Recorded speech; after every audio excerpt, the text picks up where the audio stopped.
Hey guys, Danny here. Going to be replacing the springs on my new generation 900, also the 9.3 older generation. It's a pain in the butt. It's a big piece of junk in the front that has to come out in one piece. My spring broke. I had Maptuns Lowering springs for front and rear. First, going to take off the wheel, then tie rod, axle nut, lower control arm ball joint, the brake caliper going to set aside with the take the rotor off, and then everything else comes out as one. So I'm going to be removing the brake caliper. My car is, I think, Torx or an Allen. Let's see. 10mm Allen. Going to hit that with a hammer. Make sure it's in and not going to come out. Going to remove those two, and I'm going to hang this. I can't hang it by the spring, so I'll hang it by here with a bungee or something. So this bracket goes here. It's like a spacer for your bolts in the caliper bracket. Took the rotor off. I didn't. Now I'm going to remove the axle nut, which was a 32. And then you use an air hammer or a chisel. You don't want to screw up the thread, so you can put this back on where with this, either air chisel the center or hit this and push it back, but mine I've already had out, so you can see it's pretty loose already. Gonna smack this here and pop this out, or hit the nut, put the nut on a bit and pop it out, because I don't want to damage the boot by using a pickle fork. Okay, that didn't work and I didn't want to smash it too much, so now using this tool. My gun is breaking, or broke.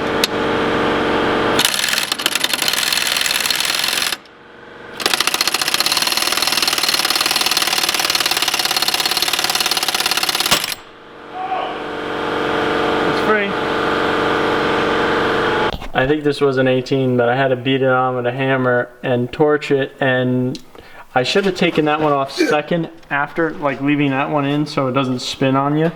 But yeah, that one's annoying, and I don't feel like taking the lower control arm out so that I can pull this out, because that's annoying. So I'm just going to take that out, and then that comes out. So I'm coming up here to try and unplug the sensor for the ABS harness, because it looks all rusty and I don't want to break the sensor off and have a bigger problem. So I'm going to unplug it from up here.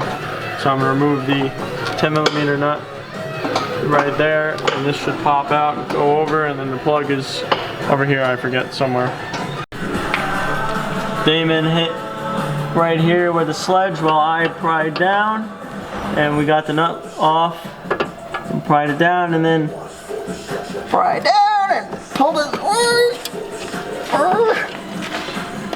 This pry bar ain't big enough. While holding the flashlight. Okay, and push the axle out. Make sure you don't break your ABS sensor, which I have to disconnect next. Take that off. That'll help.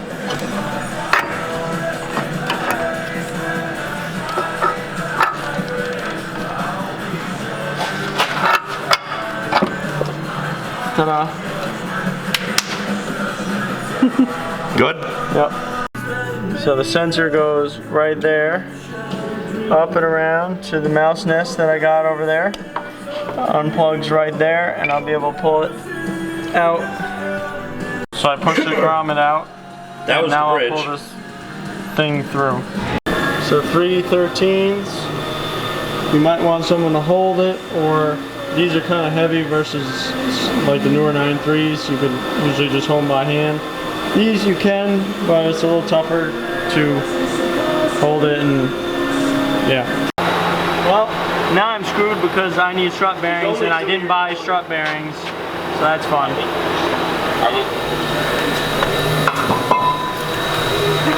Okay, so I'm going to take this apart now. I ordered new bearings and new shocks as I could push this down with my hand. They went down right there. Normally you'd have to put this in the spring compressor and remove this nut. I think I could just do this on the ground. I might have to heat it up a little bit. I think it's an Allen or a Torx. I think it's a Torx in the center. You might have to hold the Torx and then twist the nut out with a big wrench. Since I got new struts,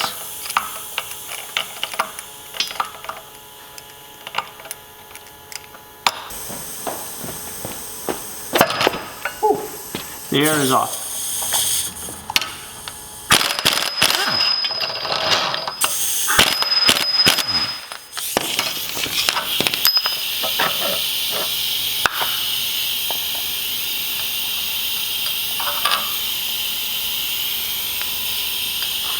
I'm gonna lay this out so I know how it goes back together.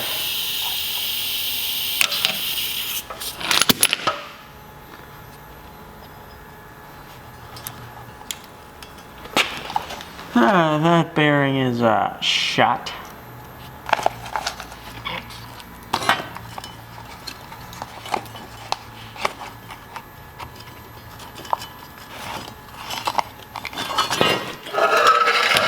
So this nut here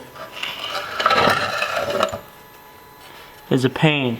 Usually we have to torch it and have like ginormous pair of channel locks, big Nipex channel locks, and that would come out. I'm gonna try heating it up now and getting it out. So I was getting ready to use this old torch. I don't have, at the other shop I used to have the big oxygen acetylene torch to heat this up, because sometimes these would be impossible. Put it in the vise and you work on it with a big pair of channel locks, but I have this and I actually just touched it and it was already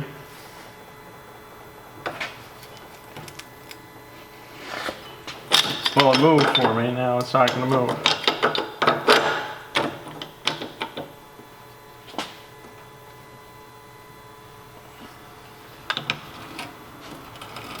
Nice and easy. I know these have already been replaced because I have lowering springs in it from previous owner.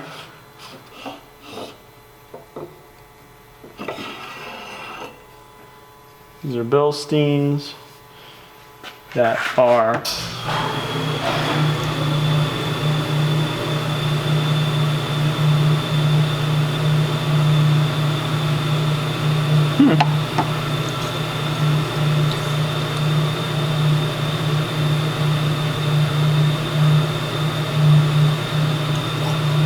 it doesn't seem as bad as I thought it was.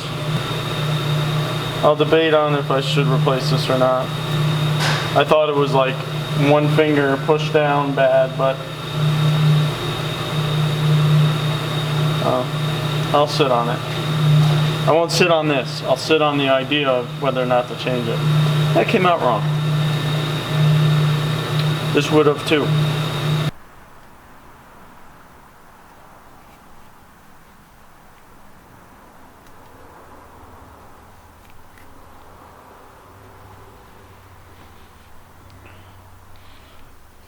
I think this is PME 0126 or 126. So it seems for some reason the microphone was not working when I recorded this last bit of putting everything back together. I was showing here that the struts that I bought online actually were wrong. Since this car has been modified so much, I was pretty sure I got the right ones, but somehow I didn't. They were too thin, too small. The shaft tip was different. So I'm trying to lay it out here on how I'm going to put it back together. I was actually struggling because I couldn't remember how I took it apart since it's been a few days waiting for parts to show up. So I was trying to lay it out on how I would put it back together. So my new strut bearings, you can see the strut bearing the rubber bushing fits the spring a certain way, and the rubber bearing has a specific way that it sits in, where one side's like flat and the other side's concaved on how it'll sit on the strut mount there, the like aluminum piece with the 3 bolts. So here I'm going to show how the spring is. It's not a symmetrical spring. So I was trying to figure which side should go on the top and which side should go on the bottom. And I just put them both in and try to see which fit better. And I believe this is the way that it fit better. There's a notch on the actual like cup on the bottom where it's supposed to sit in. And it seemed to fit better that way for me. You see, that's how I put the bearing with the washer in. Well, washer fell there, but that's how we put it back together. We have the jack holding the whole thing up since it's a big heavy thing and you got to hold the spring, and then you push down on the spring and then you have to tighten everything down on top of it because you don't push on the bearing and the aluminum cap there, or the strut mount I mean. So use a wrench and an Allen and you could tighten it up. You actually have to go reverse with the Allen. You wouldn't be tightening it, that would be loosening it. So you tighten the wrench, but you're loosening with the Allen. You're twisting it the other way. So you tighten it down. This is kind of an annoying spring setup, but I have a vice grip there to hold it so it doesn't spin. Sometimes when you push down on the spring, it'll want to twist, so I have it holding it there. You can see here I'm pointing at the little notch where that spring is supposed to sit, so before you release all the pressure, make sure that the spring is twisted and sitting in that notch, and so the spring can't turn. And the same with that rubber. You saw earlier that the rubber has like an indent of where it has been sitting for a while. So here I'm just showing about how you gotta, usually I lube up the splines for the axle before I put it in, and then get ready to put everything back together. Sometimes a friend is good to have hold everything up, put the nuts on. So you just do the opposite to reassemble. Screw it in the top, then put the bottom lower control arm bolt in, then you can put the outer tie rod, make sure the axle's in before you put the lower control arm in. Then you can put the pads and everything. It's a good time to lube everything up and just make sure everything's working right. Don't forget to put your ABS harness back in and make sure you don't step on it while you're working, because that could be very annoying if you break it. So I'm pointing here that it'll spin, so what you want to do is put like a jack or something underneath the lower control arm so that you could tighten up the nut. Otherwise the little ball joint is going to spin. So you see here, that's what I had to tighten it up. So I put the wrench on it and tighten it down. This is where a jack stand, maybe lowering the car onto the jack stand a little bit, but usually an extra jack just pushing up on it works. And I'm saying the same with this. It's a little tough. You could have like big vice grips to clamp down on it so that you could then tighten up the nut. Otherwise it's just going to spin like the lower control arm will do. So that's pretty much the way to replace the front shocks or spring or bearing or any of those parts. It is pretty annoying, but I hope you guys enjoyed. Hopefully you don't have to do this and you just had to experience the torture with me here and didn't have to do it yourself. Hopefully this helps you if you need it. Subscribe if you're not subscribed. Leave a comment, like. Catch you in the next one. Peace out.